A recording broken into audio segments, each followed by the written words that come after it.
പുറപ്പാട് പുസ്തകം 35 അധ്യായം. അനന്തരം മോശ ഇസ്രായേൽ മക്കളുടെ സംഘത്തെയൊക്കെയും കൂട്ടി അവരോട് പറഞ്ഞത്, നിങ്ങൾ ചെയ്യുവാൻ യഹോവ കൽപ്പിച്ച വചനങ്ങളാവിത്. 6 ദിവസം വേല ചെയ്യണം. 7-ാം ദിവസം നിങ്ങൾക്ക് വിശുദ്ധമായി യഹോവയുടെ മഹാസ്വസ്ഥതയുള്ള ശബ്ബത്തായിരിക്കണം. അന്ന് വേല ചെയ്യുന്നവൻ എല്ലാം മരണശിക്ഷ അനുഭവിക്കണം. ശബ്ബത്ത് നാളിൽ നിങ്ങളുടെ വാസസ്ഥലങ്ങളിൽ എങ്ങും തീ കത്തിക്കരുത്.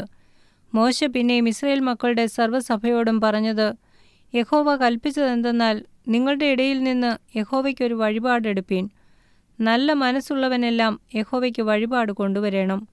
പൊന്ന്, വെള്ളി, താമ്രം, നീലനൂൽ, ധൂമ്രനൂൽ, ചുവപ്പുനൂൽ, പഞ്ഞിനൂൽ, കോലാട്ടുരോമം, ചുവപ്പിച്ച ആട്ടുകൊറ്റന്തോൽ, തഹശുതോൽ, ഖദിരമരം, വിളക്കിനെണ്ണ, അഭിഷേകതൈലത്തിനും പരിമളധൂപത്തിനും സുഗന്ധവർഗം, ഗോമേദകക്കല്ല്, ഏഫോദിനും പതക്കത്തിനും പതിക്കേണ്ടുന്ന കല്ല് എന്നിവ തന്നെ.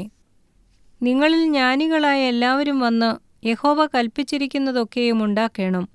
തിരുനിവാസം, അതിൻ്റെ മൂടുവിരി, പുറമൂടി, കൊളുത്തുകൾ, പലകകൾ, അന്താഴങ്ങൾ, തൂണുകൾ, ചുവടുകൾ, പെട്ടകം, അതിൻ്റെ തണ്ടുകൾ, കൃപാസനം, മറയുടെ തിരശീല, മേശ, അതിൻ്റെ തണ്ടുകൾ, ഉപകരണങ്ങളൊക്കെയും, കാഴ്ചയപ്പം, വെളിച്ചത്തിന് നിലവിളക്ക്, അതിൻ്റെ ഉപകരണങ്ങൾ, അതിൻ്റെ ദീപങ്ങൾ, വിളക്കിനെണ്ണ, ധൂപപീഠം, അതിൻ്റെ തണ്ടുകൾ, അഭിഷേകതൈലം, സുഗന്ധധൂപവർഗം, തിരുനിവാസത്തിലേക്കുള്ള പ്രവേശനവാതിലിൻ്റെ മറശ്ശീല, ഹോമയാഗപീഠം, അതിൻ്റെ താമ്രജാലം, തണ്ടുകൾ, അതിൻ്റെ ഉപകരണങ്ങളൊക്കെയും, തൊട്ടി, അതിൻ്റെ കാൽ, പ്രാകാരത്തിൻ്റെ മറശ്ശീലകൾ, അതിൻ്റെ തൂണുകൾ, ചുവടുകൾ, പ്രാകാരവാതിലിൻ്റെ മറ, തിരുനിവാസത്തിൻ്റെ കുറ്റികൾ, പ്രാകാരത്തിൻ്റെ കുറ്റികൾ, അവയുടെ കയറുകൾ, വിശുദ്ധ മന്ദിരത്തിൽ ശുശ്രൂഷ ചെയ്യുവാൻ വിശേഷ വസ്ത്രങ്ങൾ, പുരോഹിതനായ അഹരോൻ്റെ വിശുദ്ധ വസ്ത്രം,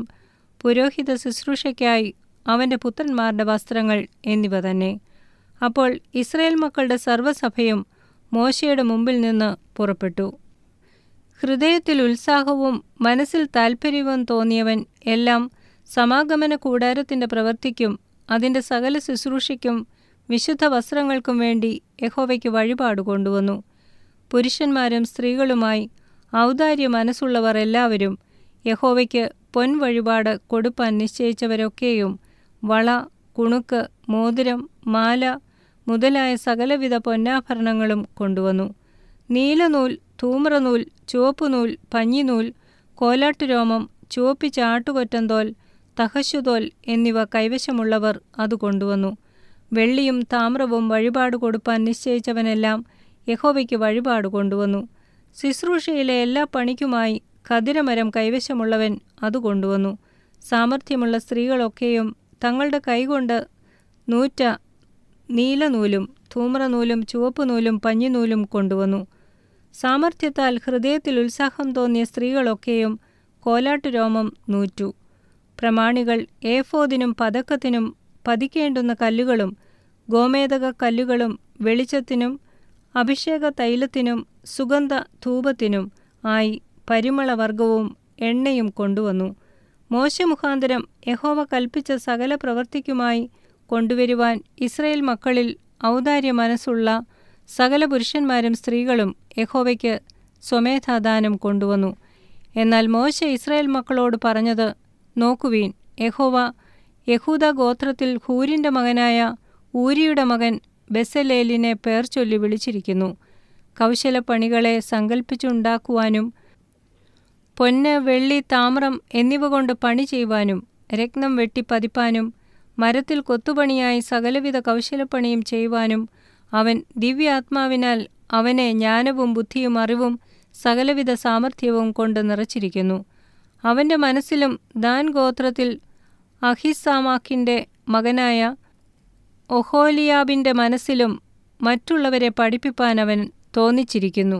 കൊത്തുപണിക്കാരൻ്റെയും കൗശലപ്പണിക്കാരൻ്റെയും നീലനൂൽ, ധൂമ്രനൂൽ, ചുവപ്പുനൂൽ, പഞ്ഞിനൂൽ എന്നിവ കൊണ്ട് പണി ചെയ്യുന്ന തയ്യക്കാരൻ്റെയും നെയ്ത്തുകാരൻ്റെയും ഏതുതരം ശില്പപ്പണി ചെയ്യുന്നവരുടെയും കൗശലപ്പണികൾ സങ്കൽപ്പിച്ചുണ്ടാക്കുന്നവരുടെയും സകലവിധ പ്രവൃത്തിയും ചെയ്യുവാൻ അവൻ അവരെ മനസ്സിൽ ജ്ഞാനം കൊണ്ട് നിറച്ചിരിക്കുന്നു.